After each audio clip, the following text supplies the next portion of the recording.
Tout de suite dans le vif du sujet avec l'histoire de Aude. Aude, elle a un petit job d'appoint, c'est le babysitting, voilà, elle en fait. Ça lui permet entre autres de financer ses sorties entre potes et ses jeux vidéo, c'est elle-même qui le dit, hein. Et elle a donc un second téléphone dédié à cette activité. Pour la simple et bonne raison que son numéro est un peu partout dans la rue, puisque Aude, pour trouver des clients, des gens qui font appel à elle, et ben elle met des affiches. Bref, ce jour-là, le jour de l'accident, il est 15h et quelqu'un contacte Aude sur son second téléphone du coup. Voilà, c'est un message tout à fait normal de quelqu'un qui lui demande si elle est disponible le samedi qui suit, et Aude répond tout de suite et lui envoie les horaires auxquels elle est disponible le samedi qui suit. Elle explique qu'il y a eu quelques échanges parfaitement normaux entre temps avec la personne, notamment sur le temps de la prestation, sur si elle doit récupérer les clés ou s'ils les mettent sous le paillasson, ce genre de bêtises. Des trucs tout à fait normaux qu'elle a déjà vu plein de fois. Et ce n'est qu'un peu plus tard dans la journée que Aude reçoit un message moins habituel pour le coup. Le papa ou la maman lui demande d'envoyer une photo d'elle. Pourquoi pas? C'est vrai qu'on sait jamais trop sur qui on tombe avec ces annonces qu'on trouve dans la rue, donc peut-être que ça rassure de voir la personne, je sais pas. Dans le doute, Aude refuse. Elle n'envoie pas la photo et la personne en face n'insiste pas. Le lendemain, nouveau message de ce client, et là, c'est vraiment bizarre. La personne lui demande par message si elle aime les hommes plus âgés qu'elle.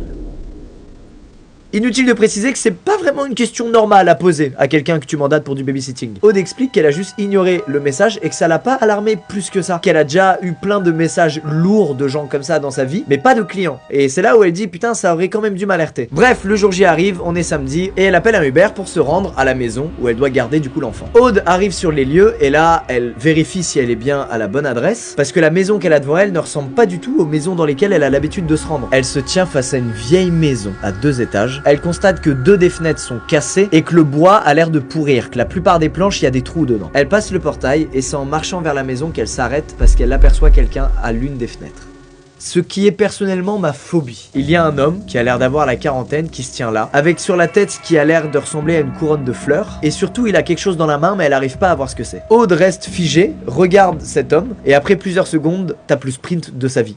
Elle explique même qu'elle a tellement couru qu'à un moment elle s'est ramasse sur un trottoir et c'est là qu'elle a décidé d'appeler sa mère pour qu'elle vienne la chercher. Et elle explique qu'encore aujourd'hui elle a ce visage de ce mec ancré dans sa tête. Et bien évidemment elle s'est très souvent posé cette question, cette fameuse question du putain, si j'étais entré dans la maison et que j'avais pas regardé la fenêtre, qu'est-ce qui me serait arrivé quoi. Bref, si vous faites du babysitting, attention hein.